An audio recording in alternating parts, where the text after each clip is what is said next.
What is up, everyone? So today, last video we really hit with an MCU theme, and today we are going to continue that. And the reason that I'm wanting to continue that is because of this one simple fact.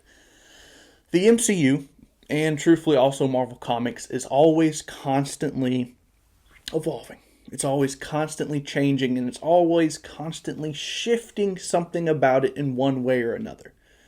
One of perhaps the many ways that this is so evidently true is characters. Marvel Comics has been introducing new characters again and again and again and again for as long as they have been a thing, point blank, period. Because if you're going to be a superhero genre, you need supervillains. You need superheroes. You need these people who are coming together and fighting. And in order to do that, in order to beat the next big bad, sometimes you have to introduce the next big bad. Or perhaps you have to introduce a hero capable of taking down this big bad, of unforeseen power but that no one could have ever fathomed.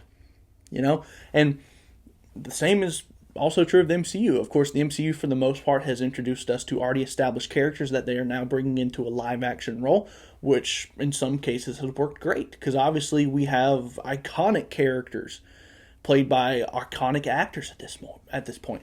Iron Man, Robert Downey Jr., Captain America, Chris Evans, Thor, Chris Hemsworth.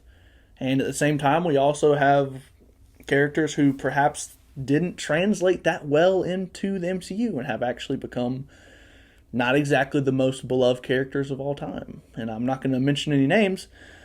Carol Danvers. But, that's just how it kind of goes. So, since Marvel is constantly adapting and changing, and since, of course, we're not going to stop getting MCU movies for any time in the near future, I wanted to give you guys 10 characters that I really want to see introduced into the MCU. If you don't know these characters, I'll kind of explain them a little bit, and then I'm also going to give you a fan casting of who I would really like to see play that specific character.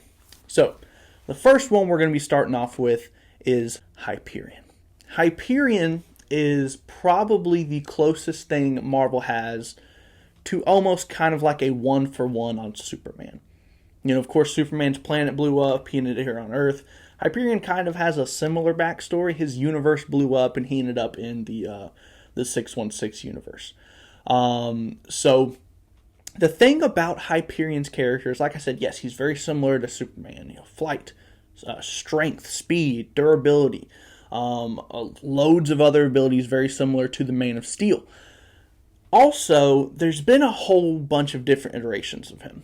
And I think in this case that actually works very well for Marvel because they basically get to choose what version of Hyperion they give to us. In some cases, Hyperion has been a hero. In some cases, he has been a villain. In other cases, maybe more of an anti-hero type approach. But with all of these different versions of him out there, and with no one really being able to say, yes, Hyperion's absolutely this, I think because of that, Marvel has a little bit of leeway on how they give it to us. Because if they give us a villain Hyperion, it makes sense. He's a big, imposing, powerful dude. He could very easily be put into a villain role where maybe you need a team of Avengers to take down someone like him. Minus Thor, Hulk, some of the bigger heavy hitters like that. But you could also introduce him as a hero. Of course, if you introduce him as a hero, you need to give him some sort of big bad to go after because he is a very powerful character. You could also introduce him as anti-hero somewhere in the middle. But I think Hyperion would be a great addition to the MCU, especially with a character like Sentry being introduced upcoming in the Thunderbolts. I think now that we're approaching that realm of power, more consistent Thor-ish level characters, I think Hyperion would be a great addition to Marvel, just point blank period. So many people, when they do a fan casting of Hyperion and pretty much any hero that's kind of Superman-ish in nature, they tend to go to Henry Cavill. And we all love Henry Cavill. He did great as Superman. Perhaps some people did not like Zack Snyder's interpretation of Superman, but Henry Cavill, bare minimum, looked like Superman. He's a big, imposing guy. I think we should save Henry Cavill for perhaps a role better suited for him, like Captain Britain, who I actually think would be a really cool addition to Marvel as well. But I think we need to follow that trend of big, imposing characters or big imposing actors playing big imposing characters. Henry Cavill's beefy. Let's choose another beefy dude to play basically Marvel's Superman. And I would go with Alan Richardson, however you say it. You may know him from Reacher. Some of you may know him from way back when he did Blue Mountain State. But Reacher is really what elevated him to the level of celebrity status that he has obtained in the past couple of years. He is a very big, very intimidating looking man, and he also looks very similar to how Hyperion looks in the comics. So I think Alan would actually be a great actor to play this very physically imposing character. So first I have Hyperion. Second, I have Gladiator. Gladiator is another kind of Superman-ish character. You know, I feel like anytime they can fly, they're super strong, and they have a cape, eventually someone's going to say they're kind of Superman-ish in nature. Gladiator kind of fits that bill in a certain way. He is also an alien, similar to Superman, but he is much more obviously not human. He's purple, and he has a giant 3-foot-tall mohawk. He's a really cool character. Perhaps what is one of the coolest parts about his character is that his power, his strength, and how strong he is tied directly to his confidence in any given moment. If he is confident and he's fighting, dude, good luck. You're waxed. It's over. Don't even bother showing up. If his confidence is shaken a little bit, you have a chance at beating him. He's a very cool character, and I love how they introduced that concept of confidence relating to strength. I love the character of Gladiator as a whole. He is a very cool character, and because of the confidence tying into it, obviously he needs to be a little arrogant. He needs to be a little bold. He needs to be a little cocky, because that's just kind of how the character works as a whole. If a character's strength is tied to their confidence, naturally they're going to become very cocky over time, right? Which is only going to continue to make them stronger and stronger and stronger. And if there's one actor that I think could nail that aspect of cockiness providing power, it's Joe Manganiello. I'm not good with last names. Joe Manganiello. I was introduced to this actor when I was very little, when I watched the Tobey Maguire Spider-Man movies. And maybe that's why I could see him killing the cocky role, is because the first time I ever saw him, he was Flash Thompson. He was the bully. He was the dude who basically ran the school. And even though Gladiator is not a villain, he's pretty much an anti-hero. He has been a villain in some storylines, or at least a villain antagonist type role. But I feel like because of that cockiness factor, I would love someone who could easily portray to me that they think they are better than you. And seeing Joe play Flash Thompson and literally thinking that he's better than everyone and he can absolutely whoop your butt, yeah, I wouldn't want to fight me either. Bro, I feel like he could easily slide into that Gladiator role and absolutely kill it. I think he'd be great at it. The next character that I have on my wish list is going to be a fan favorite among X-Men characters. And no, I'm not talking about Wolverine because we kind of just got him. It is going to be Nightcrawler. I'm a big fan of Nightcrawler, especially given how well they have done him in some of the animated series. X-Men, the new X-Men series, it's completely slipping my mind what it's called right now. But the new X-Men series was absolutely fantastic. And I think the animation was absolutely fantastic. There was pretty much nothing about that new X-Men series that I did not like. One of the best parts of it, even though he wasn't really consistently in it through the whole thing, was Nightcrawler. His design was perfect. His character was perfect. The way they went about him was perfect. If you don't know who Nightcrawler is, I'm sure you've seen him in some sort of media. He's a blue guy with like a devil tail, and he can teleport. Also, he's a master swordsman. Also, he's basically a pirate. Also, he's German. Also, he's awesome. He's just a legitimately really cool character. And because of things like his teleportation, but also how good he is at combat, he has extremely been underutilized in some of his live action versions. Obviously, we have the older version that showed up in the original X-Men movies. It's a little weird. A little weird for sure. He had like these markings all over his face. He was, in my opinion, he was done poorly. And then we have the newer version of him where he had like a little emo hair thing going on. Again, not used well. These characters don't scream Nightcrawler to me. Nightcrawler is charismatic. Nightcrawler is cool. Those characters were neither. Nightcrawler should be what he is. He is a swashbuckler. He is a pirate. And he's just pretty much bad to the bone, while also being a genuinely lovable character. I think Nightcrawler may actually be tough to bring to live action because of the look. I feel like the 2 live action iterations that we've had of him did look a little nerdy sometimes. Maybe it's hard to bring him into live action, I'm not sure. But let's give it another shot. Let's try to make his eyes glow this time, because that also gives him a really cool look. I have 2 people who I think would actually nail this role. The first one is Sonny Soljic. If you don't know who that is the person who voiced Atreus from God of War. If you've ever seen him, I think he looks like he could do a really good job, especially now that he's obviously much older, of playing a live-action Nightcrawler. I think he has the physical attributes to look like a Nightcrawler. Once you of course, either do something with practical effects, making him blue, maybe CGI him. I would prefer practical effects in this case. I think Sonny would do a good job. And the next fan casting I have for him, and this one's going to be a little more out of left field, but it's because of how great of an actor he is, and I know that he has the range to decimate, destroy, knock this role out of the park, is Robert Pattinson. Yes, I know that he's Batman. Yes, I know that he was Edward from Twilight, but his range is incredible. It's incredible. He has that new movie coming out. I think it's called like Mickey 17 or something like that. He's you can't identify him.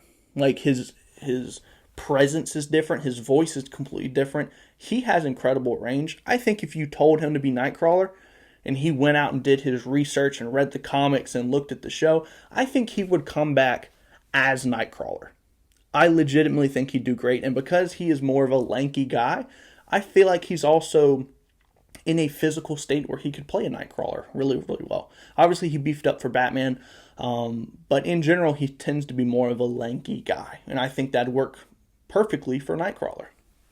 Next up, I have one of my favorite and lesser-known Marvel characters, and that is Blue Marvel.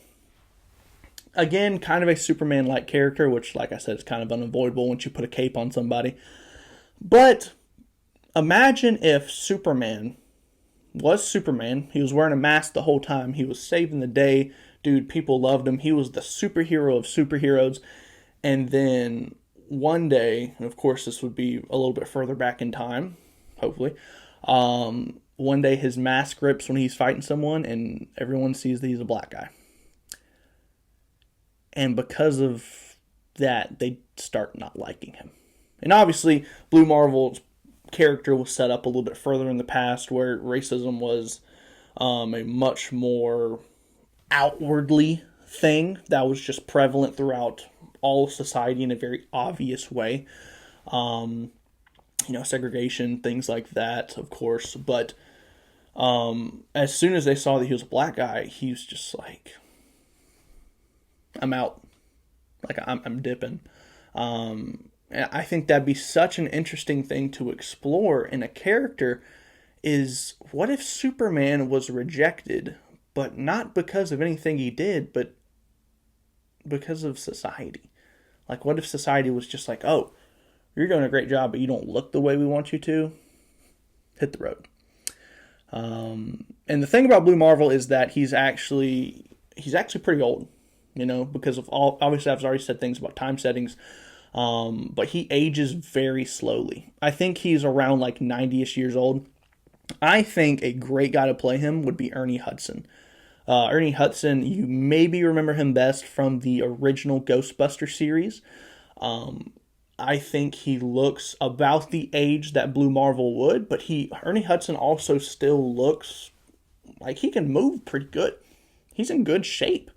I think if you brought Ernie Hudson back, put him in Blue Marvel apparel, I think he'd do a great job at that character. I think he has the exact look that you want, which is a strong, able body, but also older black guy. and I think he'd do great at that. Don't even tell him to shave his mustache. I think the mustache only adds to it. I know Blue Marvel doesn't have a mustache, but Ernie Hudson looks great with a mustache. Dude, absolutely, I think he would do a great job at playing Blue Marvel. Next up, and this one's going to be a bit more obvious, give us Gambit. We just saw Channing Tatum in Deadpool and Wolverine. There was nothing about that wasn't awesome. Channing Tatum killed that role. He was funny. He was cool. Dude, he did everything you want Gambit to be. He was charismatic. He was Gambit. And unfortunately, that has been ripped away from Channing Tatum for a long time. So seeing him be able to bring that onto the big screen after all this time, dude, that was so cool. Especially because he's more or less become a staple of that movie. It's hard to think about Deadpool and Wolverine without thinking about Channing Tatum's small but extremely impactful role. Every time he was on the screen, it felt like he was stealing the show. His accent, maybe a little bit ridiculous, but it was awesome. Oh, I'm about to make a name for myself here. Dude, everyone's quoting that. Give us Gambit, give him his own movie. Marvel, you have seen how much the fans immediately took to him. Bring Channing Tatum's Gambit, give him a solo movie, and make him a part of the MCU as a staple that we can just expect to see in further Marvel movies. Next up, and they kind of hinted at him in Thor Ragnarok because there was a statue of him, give us Beta Ray Bill. Thor was handled so poorly in Thor Love and Thunder. Natalie Portman's Thor is no longer here. Who knows how much longer we have of Chris Hemsworth playing Thor, just because the Marvel Trinity, Iron Man's gone, Captain America's gone. Thor's here, but Thor might not be here for too much longer. Give us Beta Ray Bill. Allow Beta Ray Bill to carry on that Thor mantle. You can do it similarly to the comics, where maybe he earns this in some sort of trial by combat situation where perhaps he defeats Thor in some type of combat and he is gifted Stormbreaker if he's gifted Mjolnir. Yes, I do know that the character of Love from Love and Thunder currently has Stormbreaker. I hope they don't allow her to become the new Thor. I hope they make her her own character. Give us Beta Ray Bill. Dude, he's awesome. People love him. He's very closely associated with the Thor character in a very positive way. And also, he's dealing with a very unique part of his character, and it is that the things that he underwent to become Beta Ray Bill and to become this person who is capable of this power, it disfigured him. You know, he's dealing with this thing where the fact that he is the thing that allowed him to get this power is also the thing that kind of messed him up for life. He's disfigured. He has a face that no one really wants to look at. He's just a really interesting character. I think you could explore that, how power also tends to, in Beta Ray Bill's case, make his life kind of worse in some ways. My thing with Beta Ray Bill is, of course, he's going to be a probably mainly CGI'd character, kind of like an Incredible Hulk. Obviously, you can do mocap for it. But I want someone who can kill the aspect of Beta Ray Bill when he's talking, hit through his cadence. And I think when it comes to voice acting, there's very few people who can do it like Bill Skarsgård. He was it. He just played as Count Orlok in Nosferatu. I think he'd do a really great job at finding that Beta Ray Bill voice and allowing it to come through the screen, especially if he did mocap, things like that. I think he'd be a tremendous Beta Ray Bill, and I think he could be a staple of perhaps an Avengers team. Maybe he can be their Thor in future Marvel movies. Next up, I have a fan favorite, and that is Venom. Obviously, the Sonyverse Venom appears to have ended. There's a great chance he ends up coming back. But if you recall in Spider-Man No Way Home, a little bit of that Venom symbiote was left on that table at the bar. So perhaps we can see something happen with that, which would be really cool. Obviously, we would need to introduce an Eddie Brock character. That is the person who is going to need to play Venom. We're going to need to probably, hopefully, see them do a comic accurate approach and have Tom Holland's Spider-Man have the Venom symbiote for a while. And then because of the rejection of the Venom symbiote, it becomes Venom, you know? And one of the things about Venom that I haven't hated it because Venom started off as a villain. You know, he was a Spider-Man villain. And eventually they turned him into a lethal protector, an anti-hero. But I think he needs the bare minimum start off as a villain. Make him a Spider-Man villain. Don't make him a good guy off the jump. Don't make him an anti-hero off the jump. Make him a villain, at first at least. And because of that, I want to see someone who kind of could fit that Eddie Brock role physically, but also just, dude, give us a Venom who is legitimately terrifying. And if there's one person who, as of late, has nailed the terrifying villain role, it is Anthony Starr. If you make Anthony Starr Eddie Brock and allow his natural disposition to play an amazing villain to come through, I think we might be staring at a villain that surpasses Tom Hardy, especially surpasses Topher Grace in their iterations of Venom. I think Anthony Starr would do an absolutely knock it out of the park version of Venom. Next up, we have Rogue, another X-Men character here. Rogue is awesome because she's extremely powerful. She can only become more powerful, obviously, by copying abilities, taking things like that. And also, I feel like because of the X-Men series, it only pushed her character further into the spotlight. Rogue's character in the new X-Men series was awesome. We saw her go through some things. We saw her deal with some things. We saw her grow a lot as a character. A lot of really great character development in that show. I have one, I need this to happen, fan casting for Rogue.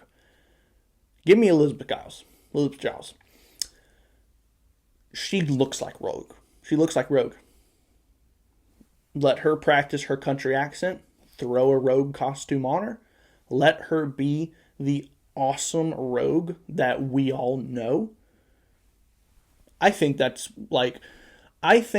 her role as Rogue could touch some of the all-time great MCU castings, honestly.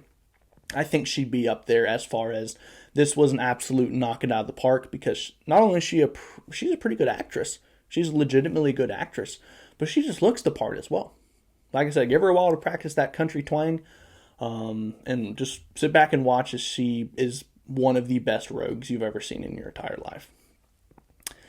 Next up, we have another fan favorite, and that is going to be the Ghost Rider. We all know and love Ghost Rider. He is the spirit of vengeance. He is awesome in every way imaginable. He is a daredevil, motorcycle, flaming skull of nothing but I'm coming to get you, and there's nothing you can do about it. In terms of sheer power, one of the best and one of the coolest in Marvel Comics. Pretty much point blank period. He's elevated to a point that Ghost Rider has almost become a household name, so to speak. Obviously, the Nick Cage movies only continue to solidify that. Nick Cage did a pretty good job playing him, especially in the first one. Second one, maybe not as much, but it was still a cool movie nonetheless. A very popular fan casting that I see is Norman Reedus. Everyone's like, make Norman Reedus Ghost Rider. Make him Ghost Rider. Ghost Rider, Ghost Rider, Ghost Rider, Ghost Rider. And I think there's one thing about Ghost Rider that people tend to forget when they're doing fan castings. They tend to focus only on the motorcycle aspect. And they're like, oh, he's the guy from The Walking Dead. He's so cool and dark and mysterious. And, oh, he'd do such great Ghost Rider. And it's like, yeah, he'd be a good Spirit of Vengeance. I agree. Would he be able to nail the more charismatic side of Johnny Blaze, though? I'm not sure. Would he be able to have that type of dual dichotomy of a character where he's the intimidating Spirit of Vengeance, but he's also the charismatic daredevil Johnny Blaze? I'm sure he could. But I have another fan casting that's also decently popular, but I tend to agree with this one more. Keanu. Keanu's a great actor. He's been tried and true over many, many, many years, a couple decades. He could nail charismatic Johnny Blaze, and he could also nail serious, intimidating, oh my god, what is that, Ghost Rider coming at you. I feel like he could do such an amazing job with that role. And while I think Norman Reedus is a good casting option, I just, in this case, prefer Keanu Reeves, and that is who I would choose. The last character on my wish list, it's actually not me introducing a new character. It is fixing a character. So, for me growing up, watching the old live-action series, watching the animated series, and also just reading some of his comics, the Hulk was my favorite Marvel character. The Immortal Hulk storyline that's came out in the recent years only continued to show me that I still absolutely love the Hulk. I genuinely like the Hulk. In terms of Marvel Comics, I think the Hulk is still my favorite character. In terms of the MCU, he got dethroned. He got dethroned by Captain America just because of, yes, amazing performance by Chris Evans, but he also got dethroned because of how abysmally poor they ruined his character.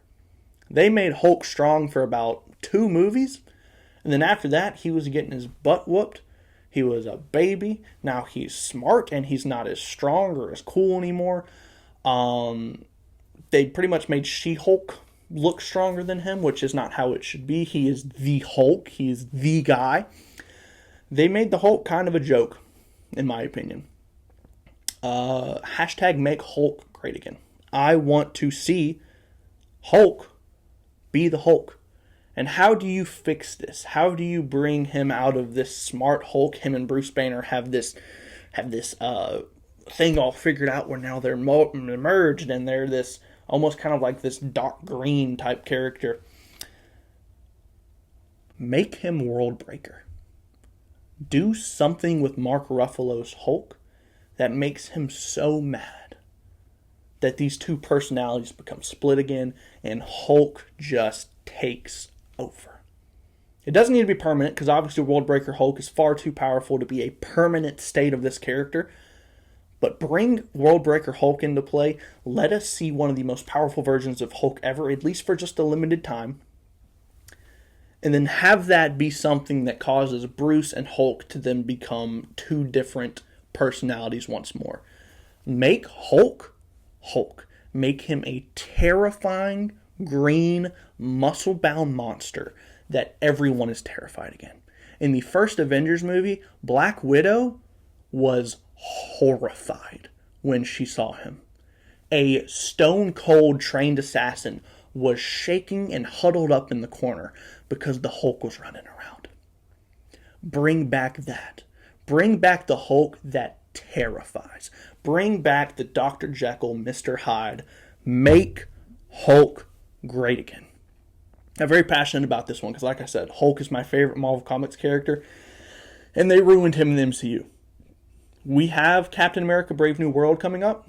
We have Red Hulk. Perfect time to fix Hulk. Do something. I don't care what it is.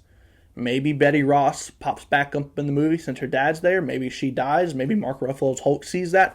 Boom. World Breaker. Boom. Hulk is back. Boom. The MCU is now fixed.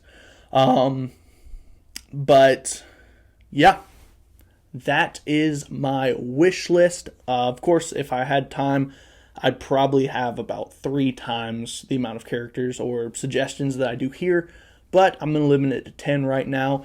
Appreciate y'all watching. Let me know what your wish list is down in the comments. I will make sure to read all of them. And also let me know if you disagree with maybe any of mine. Completely open to see what you guys think these videos are for y'all. Thank y'all so much for watching. I hope y'all have a great day. Bye.